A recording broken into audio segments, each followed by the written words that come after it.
با عرض سلام خدمت بینندگان عزیز، اردشیر هستم. در محل دانشگاه سفیو هستیم الان و در خارج از استودیو کافه رادیو. میخوایم بریم داخل استودیو و با بچه‌ها و همکاران خودم گزارشی تهیه کنیم راجع به برنامه‌ها و تلاشایی که میکنن که صدای ایرانی‌ها رو به ونکوور برسونن. با ما باشید. میخواد الان بحث عوض کنم.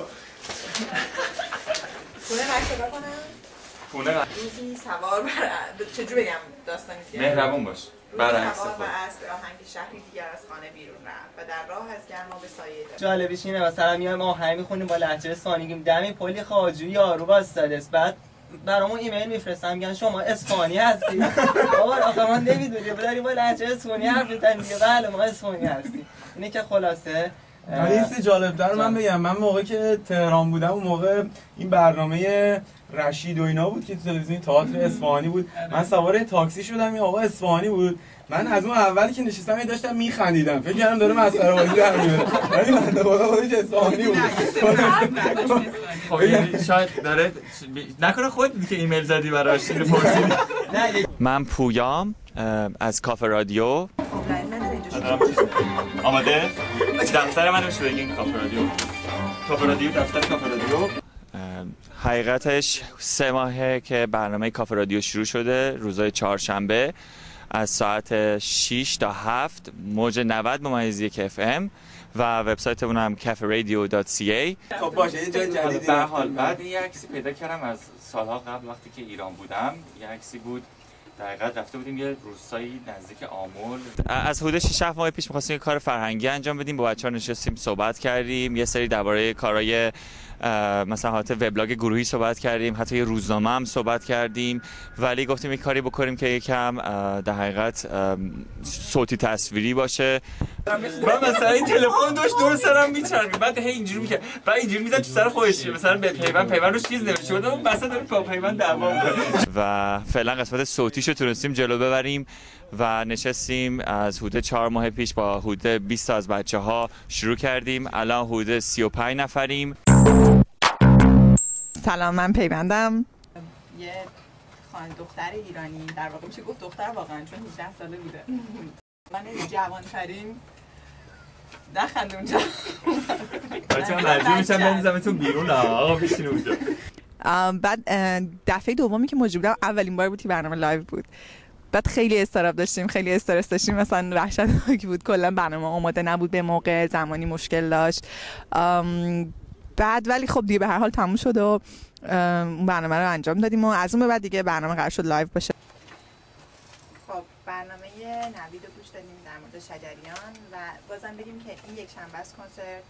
کلا که به نظر من خیلی تجربه خوبیه و من خودم خیلی خوشحالم که دارم شرکت میکنم توی این برنامه. امیدوارم بچه‌ها بیشتر و بیشتر کمک کنن. همیشه برنامه‌های جالبی داریم خیلی و واقعا با اینکه برنامه کلا داوطلبیه و هر کسی، یعنی بچه‌ها فقط به خاطر شوق و ذوق و علاقه‌شون کار میکنن، ولی کلا برنامه جالبه و خیلی خوبه که اینجوری ادامه پیدا کنه و چه میگم قوی شه و یه وقتی مثلا از بین نره این رادیو. مثلا بیرون کامپیوتر باز بی پسورد نیست، باز باشه فقط بتونید چشم سیاه هستم و پونه کنارم. خب حالا ما سلام علیکم اینا دیگه نمی‌کنیم، فقط میخوام بگم که این برنامه رو همینجوری که گفت 4-5 ماه پیش اومدم و پویا اومد به ما گفت که برنامه خود درست کنه، به قول خودش نیمه فرهنگی الکی میده، تقصیر من، کلاسش خودش میاره پایین و خب ما گفتیم بیایم اول با برنامه طنز شروع کردیم. تا آخر حرف ت رفته بودم، اینجوری که میگن بعد از حرف ت حرف ج هست و خب ادامه میدیم با حرف ج. جا خالی دادی، زمین رو خالی کردی، یعنی یه چیز رو گذاشتی کنار.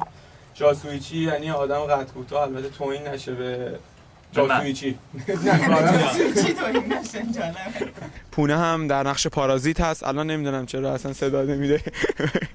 میخوای زرد صحبت کن. خب من میخوام از شروع آشنایی ما کافه رادیو بگم. یه روزی من یه ایمیل دریافت کردم که توش برنامه اول کافه رادیو بود و اصلا هم از طرف بچهای کافه رادیو نبود، یکی از همسایه‌هامون برام فرستاده بود. بعد که شروع شد به پخش برنامه، من یهو وسطش صدای پویا رو شناختم، گفتم که بچهای SFU مثل این که دارن یه کار فرهنگی انجام میدن. البته واقعا سر اون برنامه مثل خیلی سر برنامه اول خیلی زحمت کشیده بودن و تا 4 صبح هم تو استودیو بودن. آهنگ من یه بار تو اونجوری فاز خیلی کوتاه من جرم تموم نکردم و خب قراره ادامه بدیم این برنامه‌ها رو و اتفاقا نردشیرم که این پشت وایساده داره این فیلمو میگیره قراره کمک ما بکنه. حالا بعداً باهاش صحبت می‌کنیم و بذار خودش بگه بگو ما مهمون داریم سورپرایزه.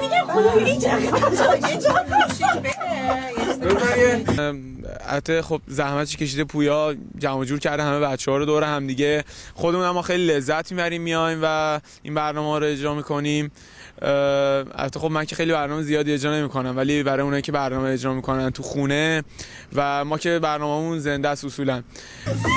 بذار خودت من بگم. خب مثل بقیه برنامه‌های صوتی تصویری که اجرا میشه اونایی که جلوی دوربین هستن یا پشت میکروفون هستن به هر حال حضورشون پررنگ‌تره، ولی جا داره اینجا از بچه‌هایی که کار وبلاگ و وبسایت انجام میدن و کارهای مربوط به ادیت کردن صدا و اینا به هر حال خب خودش کلی زحمت میبره. من خودم یه دفعه انجام دادم میدونم چقدر زمان میبره و از اون بچه‌ها هم خیلی تشکر می‌کنیم. اینجا حضور ندارن ولی پشت صحنه واقعا حمایت بزرگی میکنن از ما. برای پیام آخر که من برنامه طنز اجرا میکنم فکر کنم بگم که انتقاده که کردیم واقعا تو وبسایت کامنت هایی که دادین و اینا خیلی تاثیر گذاشته و خیلی برنامه‌مون بهتر شده. طنزایی که داریم یه ذره آموزنده تر شده. ورد واقعا با طنزامون آموزنده نیست ولی انتقاداتون رو ادامه بدین. حالا یا ما گوش میکنیم یا گوش نمیکنیم. برنامه 13 رو اگه گوش کنین ما یه وسط برنامه یه آهنگ گذاشتیم به نام جاده خوشبختی. حالا اگه این برنامه‌های خودمون رو تبدیل به یه جاده یعنی تشبیه به یه جاده بکنیم به نظرم یه راه خیلی دور درازی در پیش داریم. شاید مقصدش خیلی نامعلوم باشه ولی برای اینکه خیلی تو شونه خاکی نزنیم نیاز داریم که همراهی و همدلی شما رو داشته باشیم و اینکه بهمون ایده بدین که بیشتر روی چه برنامه‌هایی علاقه دارین و ما برنامه رو روی اون اساس و پایه برنامه‌ریزی بکنیم. خب همه بچه‌ها اینجا حرفاشون رو زدن، هم خودمون معرفی کردیم هم کافه رادیو رو معرفی کردیم، هم گفتیم که خیلی خوبه که واقعا یه سری آدم بیان اسپانسر شن و کمک کنن به رشد این برنامه. فکر کنم در حال حاضر گفتن یا رو گفتیم. مرسی که با ما بودین. این برنامه کافه رادیوه که هر هفته 4 شنبه ها آپدیت میشه.